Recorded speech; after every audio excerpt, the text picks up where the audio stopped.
উৎপাদন করবার পরে বাজার মূল্য স্থির করার ক্ষেত্রে কৃষকের এখানে কোনো মনস্থির করার কোনো সুযোগ নাই, যেটা নিয়ন্ত্রণ করে এক ধরনের ব্যবসায়ী, বিশেষ করে যদি বলি খারাপ ব্যবসায়ী। তো তার জমিতে কোন ফসলটা চাষ করবে, কি কীটনাশক ব্যবহার করবে, কোন রাসায়নিক সার ব্যবহার করবে, এটা তার আসলে সিদ্ধান্ত নেবার ক্ষমতা বা স্বাধীনতাটা এখানে তার খুবই কম।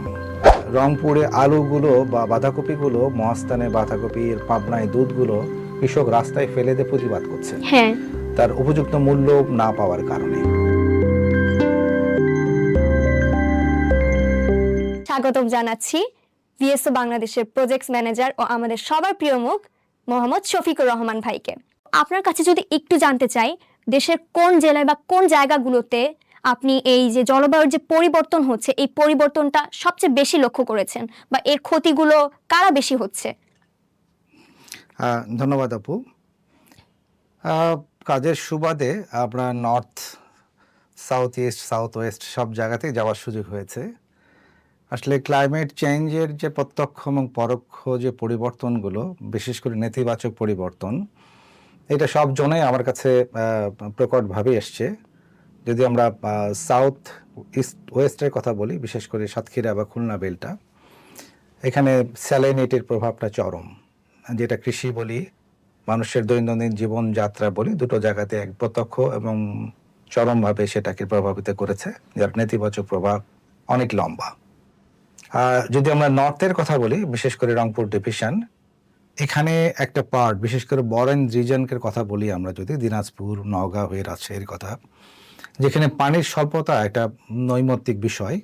বিশেষ করে আপনি যদি বলেন ভূগর্ভস্থ পানির স্তর, বিশেষ করে শুষ্ক মৌসুমে এমন একটা জায়গায় চলে যায় যেখানে স্বাভাবিকভাবে মানুষের খাবার বা গোসল বা রান্না এবং কৃষিজ সেচ রিলেটেড একটা স্বল্পতা তৈরি হয়, যেটা ওখানে দৈনন্দিন জীবনযাত্রার পাশাপাশি কৃষিজ উৎপাদনে একটা প্রভাব করে ফেলে।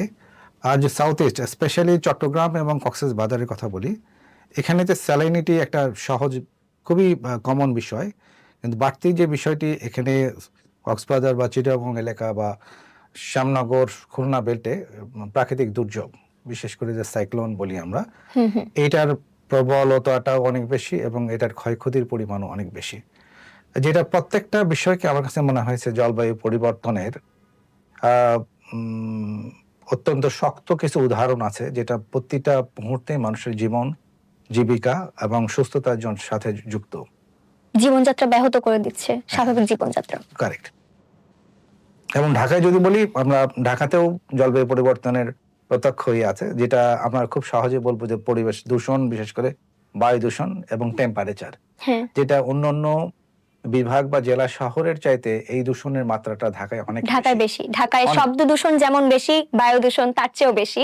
এটি একটি বড় সমস্যা ঢাকার। ঠিক বলেছেন। আচ্ছা ভাই, এইসব পরিবেশ দূষণের পাশাপাশি বিভিন্ন কাজকর্ম হচ্ছে, মানে যেগুলো আমরা বুঝতে পারছি না যে পরিবেশ দূষণের জন্য দায়ী, কিন্তু আমরা এসব করে যাচ্ছি। তো এইসব ক্ষেত্রে যদি আপনাকে জিজ্ঞেস করি, কৃষকরা কোন বিষয় নিয়ে বেশি চিন্তিত এই মুহূর্তে তাদের কাজের ক্ষেত্রে, যেগুলো ব্যাহত করছে?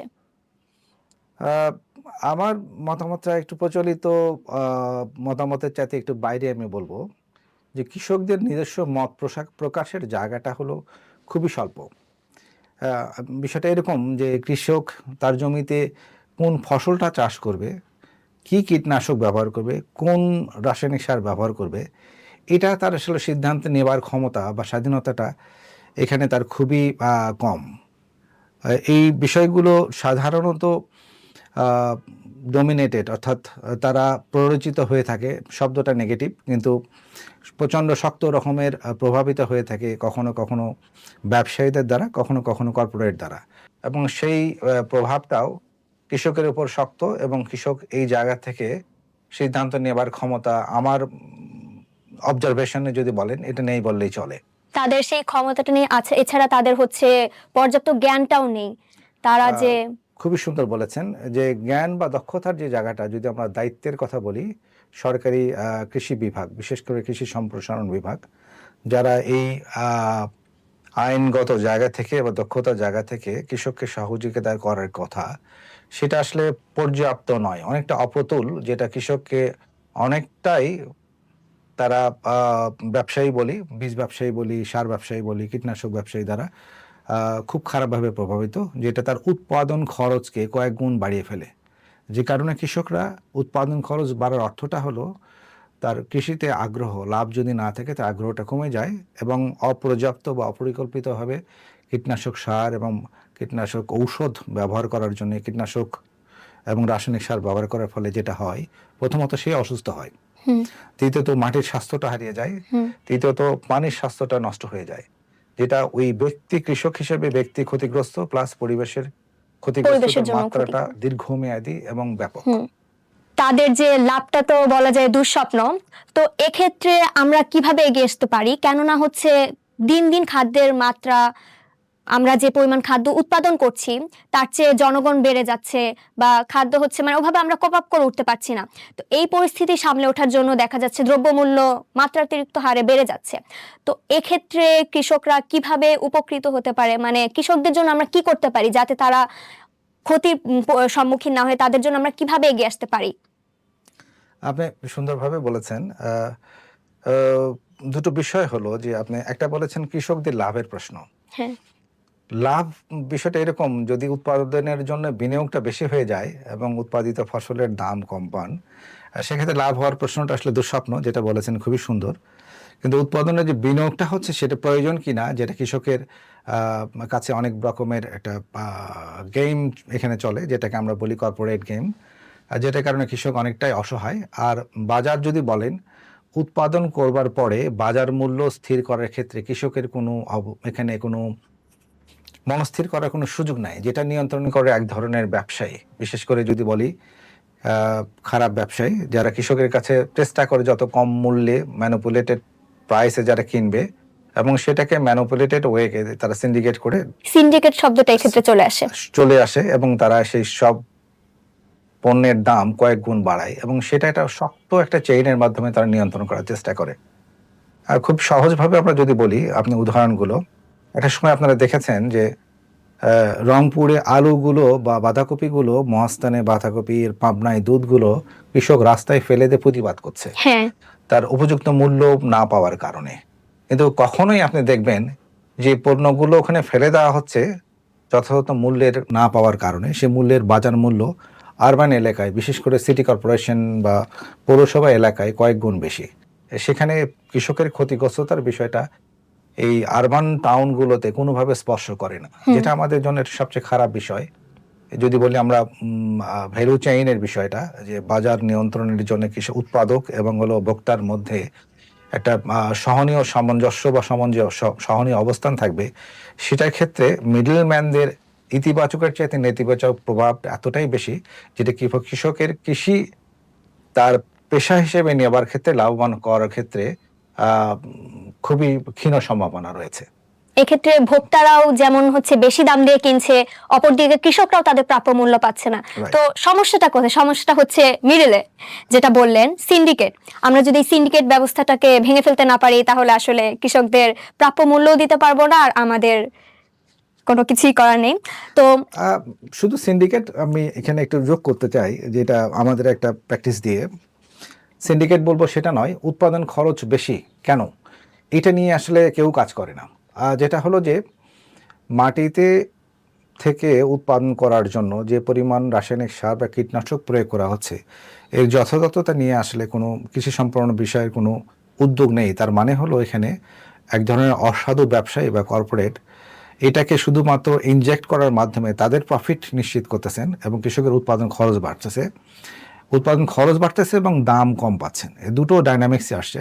কিন্তু এখানে ভালো কিছু উদাহরণও আছে। যদি আমরা বলি যে ওই পর্যাপ্ততার বাইরে যে অপরিকল্পিত ইনপুটগুলোর ব্যবহার, বিশেষ করে সঠিক বীজের জন্য যে দাম, কৃষির অন্য ইনপুট বলতে আমরা রাসায়নিক সারের যে প্রয়োগ করতেছে, কীটনাশক দেওয়ার জন্য যারা খুব চমৎকারভাবে কর্পোরেটের কথা শুনছে, এগুলো প্রয়োজন কিনা সেই কথাটা তাদের বলা হচ্ছে না। এখানে আমাদের এগ্রো ইকোলজির কিছু প্র্যাকটিস আছে, যেখানে কোনো কীটনাশক ছাড়াই রাসায়নিক সার বাদ দিয়ে অর্গানিক ম্যানুয়ারের মাধ্যমে ইনপুট খরচ প্রচলিত খরচের চাইতে 20 ভাগ কমিয়ে আমরা উৎপাদন করতে পারি। এবং ইনপুটের যদি বীজের কথা বলেন, ভালো বীজ নিশ্চিতের মাধ্যমে এখানে আমরা ভালো ফসল উৎপাদনের মাত্রাটাকে বাড়ানো এবং কম খরচে সে উৎপাদনটা করার জন্য আমরা সে উদাহরণ তৈরি করতে পেরেছি। আপনার এই কথায় একটি ইম্পর্টেন্ট পয়েন্ট চলে আসে, সেফ ফুড প্রোডাকশন বা সেফ ফুড, যেটা আমরা বলছি অর্গানিক বা অর্গানিক ওয়েতে যে খাবার, এটা হচ্ছে চলে আসছে। তো এটা আমাদের জন্য খুবই ভালো। আমরা যদি এগুলো মেনে চলতে পারি, ও সব কৃষককে সচেতন করতে পারি, বোঝাতে পারি সবাইকে, তাহলে আমরা অবশ্যই এগিয়ে আসতে পারবো। তো ভাই, খাদ্যাভ্যাসে তো বিভিন্ন জায়গায় পরিবর্তন আছে, যেমন হচ্ছে এক এক জায়গায় এক রকম। গ্রাম ও শহরের মানুষের খাদ্যাভ্যাসের কি আপনি কোনো পরিবর্তন দেখেছেন, বা তাদের খাদ্যাভ্যাস কি একই রকম? আহ, দুই ধরনের আসলে কালচারে মানুষের আসলে খাদ্য চর্চা দুই ধরনের আমার কাছে মনে হয়েছে। একটা চর্চা আছে যেটা একটু মানে বিস্তর পার্থক্য আছে। যেমন আরবানের মানুষ যদি বলি আমরা, ইয়াং জেনারেশন তাদের স্পাইসি বা কি বলবো, বাইরে যে ওয়েস্টার্ন ফুডের প্রতি যে হুম হুম। আগ্রহটা, বিশেষ করে প্রক্রিয়াজাত খাদ্য যেটা। হ্যাঁ প্রসেস ফুডের প্রতি যে আগ্রহটা, সেটা যদি আমরা তুলনা করি গ্রামের সাথে, গ্রামে এই প্রসেস ফুড গুলোর অ্যাভেলেবিলিটি শহরের মতো নেই। না, তারা কিন্তু প্রাকৃতিক খাবার খাচ্ছে। প্রাকৃতিক খাবার আসলে খাচ্ছে, সেটাও কতটুকু নিরাপদ এটা নিয়ে প্রশ্ন থেকেই যায়। কিন্তু তাদেরও একটা আগ্রহ তৈরি আছে, বিশেষ করে প্যাকেট খাওয়া জাত খাবার, বিশেষ করে চিপস বা বিস্কুট, হুম হুম। যেটার মানে খাদ্য মান বা শরীরের জন্য কতটুকু প্রয়োজন বা উপকারী, এই প্রশ্নগুলো থেকে যায়। কিন্তু তুলনা যদি করা হয় যে খাদ্যাভ্যাসের কিছুটা হলেও স্বাস্থ্যকর চর্চার জায়গায় গ্রামের মানুষের যতটুকু যুক্ততা আছে হুম হুম। শহরের শহরের মানুষের মানুষের মধ্যে অনেকটাই কম। কম। কারণ ভেজালটা কৃষক উৎপাদনের সময় যতটুকু হয়, হ্যাঁ, ব্যবসায়ীদের হাতে তার চেয়ে আমাদের অভিজ্ঞতা অনেক বেশি রকমের হয়। তারও তো বেশি। ফুড অ্যাডাল্টারেট হওয়ার সম্ভাবনা হুম হুম। যখন কৃষকের কাছ থেকে হাত বদল হয়ে শহরে চলে আসে, হুম হুম। স্তরে স্তরে এটা অ্যাডাল্টারেট হওয়ার সুযোগটাও বাড়ে এবং সেখানে প্রক্রিয়াজাত যদি খাবারের হ্যাঁ দিন দিন বেড়ে চলেছে এটা, সেটা এই আর্টিফিশিয়াল চর্চাটা। ইনগ্রেডিয়েন্ট গুলো অস্বাস্থ্যকর, হুম হুম। বিশেষ করে টেস্টিং সল্ট বা রং যেগুলো রং। ব্যবহার করা হয়, হুম হুম। কোনোটাই ভালো দেখাতে আর সতেজ রাখতে। তো আপনার কাছে যদি একটু জানতে চাই, এই যে খাবারগুলো উৎপাদন বা এক্ষেত্রে কৃষকের কিরকম ভূমিকা রয়েছে, মানে আমি বলতে চাচ্ছি, আমরা এখন ডেভেলপ হচ্ছি, ডেভেলপিং কান্ট্রি যেহেতু বাংলাদেশ, আমরা প্রতিনিয়তই উন্নতির দিকে যাচ্ছি। তো এখানে একটা টার্ম চলে আসে যে স্মার্ট কৃষি, টেকনোলজি বেসড। তো স্মার্ট কৃষি বলতে আপনি কি মনে করেন, টেকনোলজি বেস দিয়ে কিভাবে কি করা যায়? হ্যাঁ, থ্যাংক ইউ। আসলে স্মার্ট এগ্রিকালচার বলতে আমার কাছে যেটা আমি বলতে বলতে যেটা ভিএসও যেটা প্র্যাকটিস করে, যেটা জলবায়ুর প্রতিকূলতাটা আছে এবং থাকবে। এটা যেভাবে বাড়ছে এটাকে যদি বলি আমরা রাতারাতি পরিবর্তন করব সম্ভব নয়। কিন্তু আমাদের যেটা করণীয় সেটা হলো এরকম বিরূপ অবস্থা বা প্রতিকূলতার মধ্যে যেহেতু জনসংখ্যা বাড়ছে বা অর্থাৎ খাদ্যের চাহিদা বাড়তেছে, এখানে আমাদের উৎপাদন নিরাপদভাবে বাড়ানোর কতটুকু সুযোগ আছে। যেটাকে আমরা বলি যে আমরা সবসময় হাই ইয়েল্ডিং প্রোডাক্ট নিয়ে আমরা ফোকাস করার চেষ্টা করি, যে উৎপাদন বাড়াইতে হবে। জলবায়ুর সাথে খাপ খাইয়ে আসলে কৃষিতে পরিবর্তনটা আনা উচিত। যেটা ভ্যারাইটি চয়েসের বিষয় আছে, প্লাস হলো যে কৃষিতে একটা পরিকল্পনার প্রয়োজন আছে, যে হুম হুম। কোন সিজনে কোন ধরনের প্রোডাক্ট ভোক্তারা পছন্দ করে সেটা অনুযায়ী এটা কৃষি পরিকল্পনা, এবং সেটাকে উৎপাদনের চাহিদা ভিত্তিক সে উৎপাদন বাড়ানোর জন্য সে ভ্যারাইটিগুলোকে সিলেক্ট করা এবং তার জন্য ইনপুট অর্থাৎ ভালো বীজ, যে জায়গায় আসলে কৃষকের একটা অনীহা আছে, যে জায়গায় বেশি বিনিয়োগ করা দরকার সেটা বিনিয়োগ না করে যে জায়গায় কম বিনিয়োগ করলেই চলে সেখানে তারা বেশি বিনিয়োগ করে ফেলে।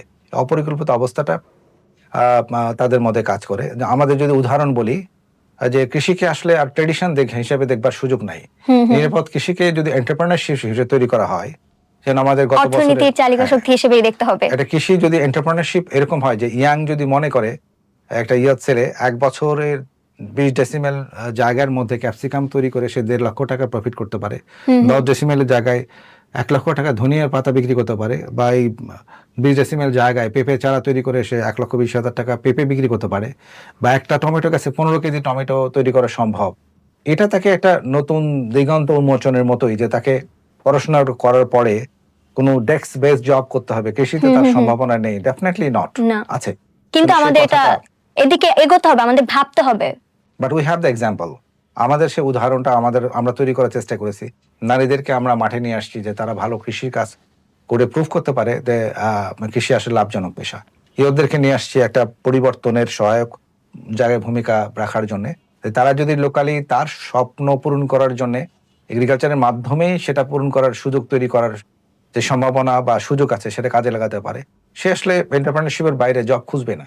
সে উইন্ডোটাকে ওপেন করেছি আমরা, সে তার জন্য আমরা উদাহরণ তৈরি এর আমরা করেছি। বিভিন্ন উদাহরণ দেখতে পাচ্ছি। এখন টিভি চ্যানেলে বিভিন্ন ধরনের নিউজ আমরা দেখতে পাই যে আহ, এই জায়গায় হচ্ছে গ্রাজুয়েশন করা একজন হচ্ছে ফার্মিং করেছে, তিনি আরেকজন হচ্ছে কৃষিকাজ শুরু করেছে, তারপর আরেক জায়গায় হচ্ছে উনি মৎস্য খামার করেছে, মাছ চাষ করে এরকমভাবে সফল হয়েছে। এছাড়াও গ্রামে গেলে এখনো গ্রামে যখন যাওয়া হয় তখন আমি প্রায় দেখি যে মাঠ পর্যায়ে হচ্ছে নারীরা কাজ করছে, তারা হচ্ছে ধানের বীজ বুঝছে, তারা হচ্ছে ধান ইয়া করছে। তো এভাবে হচ্ছে আমরা বিভিন্ন ভাবে হচ্ছে এক্সাম্পলগুলো সেট করতে পেরেছি। আমরা এদিকে এগিয়ে যাচ্ছি, আশা করছি ভবিষ্যতে আরো এগিয়ে যাব। কিন্তু আমরা যদি একটা জিনিস লক্ষ্য করি, উৎপাদন তো একটা অবশ্যই মানে কোপ আপ করতে হবে, বর্ধিত জনগোষ্ঠীর সাথে আমাদেরকে উৎপাদনটা সেভাবেই বাড়াতে হবে। কিন্তু জলবায়ু ও খাদ্য সংকট নিয়ে কি আপনি কখনো ভেবেছেন? মানে এই দিকটাকে আপনি কিভাবে দেখছেন? খাদ্য সংকট কি ভবিষ্যতে হতে পারে? হতে পারে নয়, হবে, এটুকু বলাই নিশ্চিত। কিন্তু কিছু আমি এখানে কিছু টেকনোলজির কথা উল্লেখ করতে চাই যে ভবিষ্যতে খাদ্য সংকট হবে, এটাই সঙ্গত। কারণ পরিবেশের যে প্রতিক্রিয়া, যতটা নেতিবাচক প্রভাব খুব শার্পলি আমাদের এখানে আসতেছে, জনসংখ্যা যেভাবে বাড়ছে, জমি বাড়ছে না, উৎপাদন সেই তুলনায় বাড়ছে না। তো সে অর্থে যেটা উন্নত বিশ্বে যে টেকনোলজিগুলো ব্যবহার করা হয়, তারা উৎপাদনের যে জায়গায় দাঁড়িয়ে আছে, আমরা তার অনেক পিছনে দাঁড়িয়ে আছি। যেটা আমি উদাহরণ বলেছি, একটা টমেটো গাছে এমন ব্রিড বাংলাদেশে আছে, বীজ আছে, যেটাতে 15 কেজি টমেটো উৎপাদন করা সম্ভব। সেখানে জাপানি সায়েন্টিস্টরা কিছু গ্রোথ বুস্টারকে তারা ব্যবহার করে, যেটা আরো 50 থেকে 100 বছর আগে তারা আবিষ্কার করেছে এবং ব্যবহার করছে, যেটা কৃষকের ইনপুট কস্ট, অর্থাৎ ওখানে তার বিনিয়োগটা কমাই দিয়ে উৎপাদন বাড়ায় 20 to 25%। তো এর বাইরে যে প্রচলিত যেমন জৈব সারের যে প্রয়োগ, মাটির স্বাস্থ্য প্লাস মাটিতে যে অত্যাবশ্যক উপাদানগুলো প্রয়োজন হয় সেটাকে আসলে বাড়ায় এবং স্বল্প জায়গাতে বেশি উৎপাদন করার সম্ভাবনা উন্নত বিশ্বে যেটা ব্যবহার করা হচ্ছে, সেগুলোকে আমরা টেনে নিয়ে এসে আমরা পরীক্ষা করেছি এবং তার অভিজ্ঞতা আমাদের অনেক ভালো।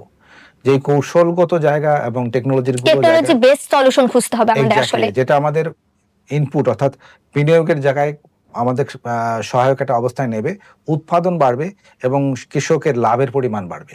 যেটা এই তিনটা বিষয় যদি আমরা সমন্বিতভাবে দেখি, যেটা ফার্মারের যে ব্যক্তি, উৎপাদনের যে পরিমাণ এবং সেটা লাভজনক, এবং প্রকৃতি, প্ল্যানেটের স্বাস্থ্য, যদি দিন শেষে আমার এই দেশ বা প্রকৃতি ঠিক না থাকে, আমরা এতগুলো স্বপ্ন বা আলোচনাগুলোর কোনো অর্থ বহন করে না।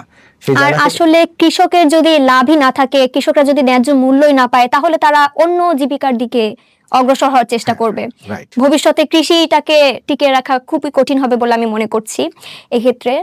তো আমাদের উচিত কৃষকদের সহযোগিতা করা, প্রয়োজনীয় জ্ঞান দেওয়া, তাদেরকে সবাইকে ক্ষেত্রে এগিয়ে আসা উচিত। আমি যদি একটু জানতে চাই ভাই, ভবিষ্যতে খাদ্য নিরাপত্তা কিভাবে হুমকির মুখে পড়তে পারে বলে আপনি মনে করেন? যেটা হলো যে আমি যে ইতিবাচক উদাহরণটা বললাম, যে টেকনোলজিটাকে আসলে এখানে পপুলার করা দরকার এবং কৃষকদের মধ্যে সেটাকে ব্যাপকভাবে চর্চাটাকে আসলে ছড়ানো প্রয়োজন। সেটা অবশ্যই এককভাবে নয়, কালেকটিভ, বেসরকারি যারা ভালো কাজ করছেন তারা এবং সরকার যৌথভাবে নিতে হবে এবং সেটাকে একদম কৃষকের ডোর টু ডোর তথ্যটা দিতে হবে। এবং কৃষিকে আর ট্রেডিশন হিসেবে ভাববার কোনো সুযোগ নাই। It's a business, definitely profit making business, এবং সেটাকে উৎপাদন কমানোর বিষয়টাকে কম্প্রোমাইজ করার কোনো সুযোগ নাই এবং কৃষকের লাভের পরিমাণ থাকতে হবে। আমি একটু যুক্ত করতে চাই ভাই, আপনার কোন একটা ট্রেনিং সেশনে আমি শুনেছিলাম যে আমার এখনো মনে আছে, আমি লিখেও রেখেছিলাম, আপনার কোটটা এরকম ছিল যে agriculture is not a hobby, it's a business. ওটা খুবই ভালো লেগেছিল যে কথাটা আপনি এখন বললেন। আসলে আমাদের এদিকটা আসলে খুবই গুরুত্বপূর্ণভাবে দেখা উচিত। রাইট। তো যেটা হলো যে আপনি খাদ্য সংকট আসবে, এটা আমরা ফিল করি, আমাদের সেটা ফিল করতে আমাদের বাধ্য করছে। যদি আমরা ডেফিনেটিভ হয়ে থাকি, তাহলে আমরা এখনই যদি পদক্ষেপ না নিই, এই খাদ্যের উৎপাদন এবং উৎপাদন খরচ এবং সেটাকে টেকসই, বিশেষ করে লং লাস্টিং একটা ভাবনা যদি না থাকে, এবং ইয়ুথ যে আনএমপ্লয়েবিলিটি আছে, উইমেনরা আসলে এখানে একটা অনেক ভালো অংশগ্রহণ করতে পারেন বা কন্ট্রিবিউট করতে পারেন, অংশগ্রহণ না করায়, তাহলে সত্যিকার অর্থে আমাদের যে খাদ্যের চাহিদার যে জায়গাটা, পূরণের যে জায়গাটা, সেটা আসলে আমাদের পূরণ হবে না। আমরা আশা করি সেই ঝুঁকি থেকে বেরোনোর জন্য এটা হলিস্টিক অ্যাপ্রোচটা এখানে ব্যবহার করা, এবং যেখানে সরকারি, বেসরকারি, ছোট বড় কৃষক সবাই আসলে একসাথে কাজ করবে।